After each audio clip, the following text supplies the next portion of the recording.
Pinakalma lang nila yung tao na isusulat yung mga pangalan, kukunin. Hirap talaga. Hirap eh. Alis ba? Uwi mo 300 na lang araw-araw. Every single day, there's a jeepney driver who gets up just to be able to provide for their family. Mahirap talaga. Walang magagawa ito lang hanap buhay na. Mas masahol pa nga sa pandemic ito. Wala na ngayon eh. Wala na kinikita. Every shopper is counting every single cent, while the prices of goods keep on rising. Magagawa dahil napakamahal ng bigas. Kaya nagtsatsaga na lang kami. Para sa amin, mga sakit ako.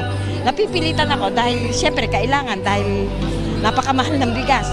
Every worker strives to succeed amidst a system that seems to favor only the few. 1,000 lang ang halaga, 3 pa yung maghahati-hati nun. Eh, minsan wala na po na iuwi sa pamilya.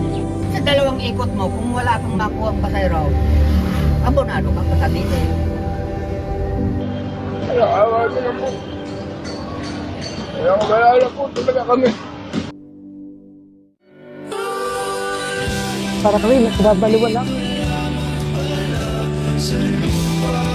Mga nakikipagsabwatan upang kunin ang pondo ng bayan at nakawin ang kinabukasan ng ating mga mamamayan. Mahiya naman kayo sa inyong kapwa Pilipino. That we want to keep as much as possible.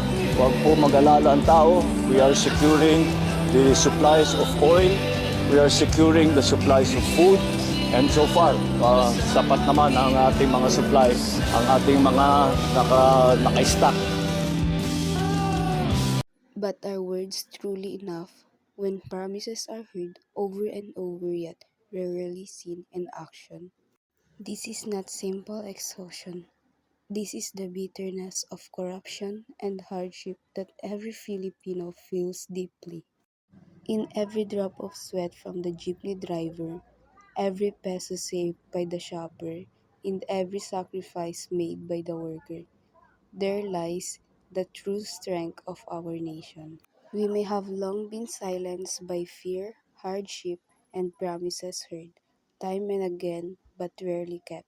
But if every Filipino wakes up and unites in heart, that very strength will mark the beginning of the change our nation has long been waiting for.